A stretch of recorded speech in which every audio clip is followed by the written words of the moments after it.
Yo, what's up mga kamotek? May tanggap na naman tayong Black Shark 4. Ang issue dito is deadbot at wala siyang power. Kapag sinecharge siya mga kamotek ka, wala siyang kahit charging icon, wala. So, binabaklas na natin mga kamotek. Sa totoo lang mga kamotek, kadalasan nasisira ng mga CPU is yung mga gaming phone like Asus ROG, Red Magic, tapos Poco at Xiaomi. So sa kanila mga kamotik, nasisira talaga yung mga CPU. So kailangan natin siyang i-revolve yung dalawang IC, yung CPU tapos yung RAM. Hindi talaga 100% na successful yung ating pagre-revolve ng CPU. Kadalasan mga kamotik is may mga CPU talaga na hindi talaga nare-repair. Yung pag-init mo mga kamotek is nasubrahan, so kaya lumulobo yung CPU at RAM. So yan mga kamotek, binabaklas na natin at lininisan. So tinatanggal na natin yung mga glue niya mga kamotek, yung mga. So yan mga kamotek, so nilalagay na natin sa ating holder. So, yan. So, iniinit na natin mga kamotek. So, pagkatapos niya iniinit mga kamotek, binapagpaglas. So, yun, nabaklas na natin yung CPU mga kamotek. Pero yung RAM is hindi natin nabaklas. Pero nagawa na naman natin mga kamotek ng paraan para ma-separate natin yung CPU at RAM. Kasi yung CPU ng Black Shark 4 mga kamotek is dual. So, nagpatong yung RAM at yung CPU. So, kailangan siyang tanggalan ng RAM una, tapos susunod yung CPU. So, pinapakita ko sa inyo mga kamotek yung full process ng CPU revolve ng Black Shark 4. So, ayun mga kamotek, tinatanggal na natin yung glue para paglapat natin at pag-revolve natin mga kamotek. Lapat ng lapat mga kamotek at linis na malinis. Yun mga kamotek.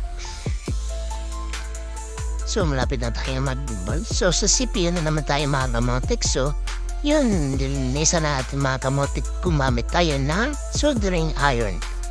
Yung paglinis natin mga kamotek, dapat wala siyang natirang mga glue. Kasi kapag meron pang natirang mga glue mga kamotek, paglapat natin sa kanyang main board mga kamotek is dalian, hindi siya nagsasucess. Tapos yung bola mga kamotek, pag nirebol mo is hindi siya lumalapat. Dapat pantay lahat ng bola. Itong trabaho namin mga kamotek, so pag rebol ng CPU is hindi siya madali. Kasi kapag may itanggap kami ng CPU mga kamotek na may power at hindi lang siya nag-charge pero may power siya, tapos yung iba walang camera, walang audio, yun mahirap trabuhin mga kamotek. Kasi may tendency kasi mga kamotek is may tendency na mawawalan ng power kasi CPU yung ating nire-repair. So kapag CPU kasi mga kamotek, yan yung utak ng cellphone. Kung sa computer pa yan, kung bumibigay yung CPU, hindi na yan marirevive kasi yung CPU hindi napapalitan. So ayan mga kamotek, tapos na tayo sa CPU. Sa RAM na naman tayo at pininisan natin ang RAM. So sa RAM mga kamotek, yung trabaho ng RAM is yung pag-display.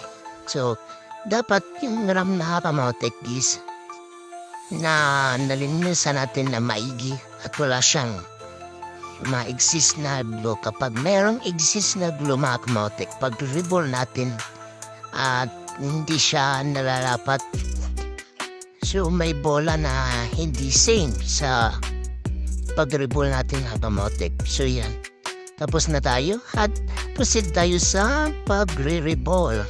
So pag-revolve mga kamotek, kailangan na gamitan natin ng microscope kasi pag hindi tayo gumamit ng microscope mga kamotek, hindi natin makikita yung mga bola na pantay na ba or hindi. Kasi kapag hindi pantay mga kamotik, balik na naman kayo sa pag-readball ng CPU. So ayun na kamotik. Natapos na tayo. Saram na naman tayo sa pag-readball.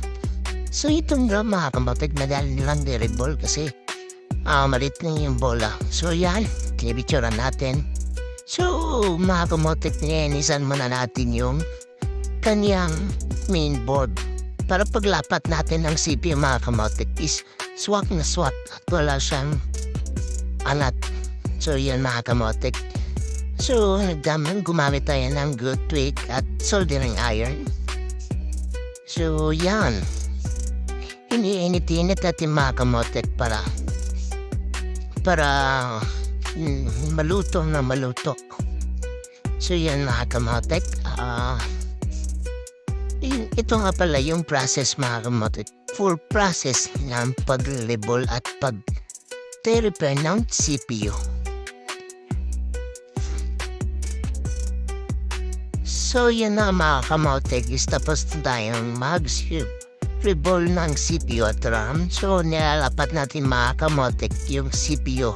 At kapag matapos na tayong maglapat ng CPU mga kamotiks, is yung susunod natin is yung RAM. So nilalapat natin yung RAM.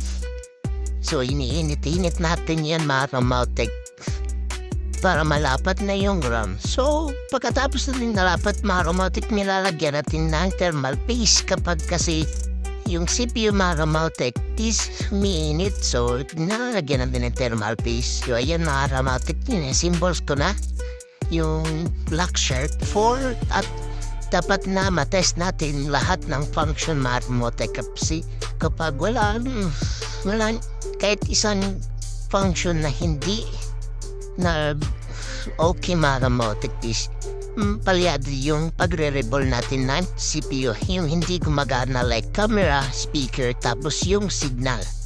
So ayun mga kamotik, choice natin. Meron na siyang buhay black shark. So yun mga kamotik, check natin yung camera. So wait natin na lalabas yung camera. So nag-camera error siya mga kamotik. Check, test natin ulit. So yun, times 1, 2 times, 1, 2 times. Zoom in at zoom out. So okay lahat. Function mga kamotik. Front okay. Tapos check natin yung Wi-Fi.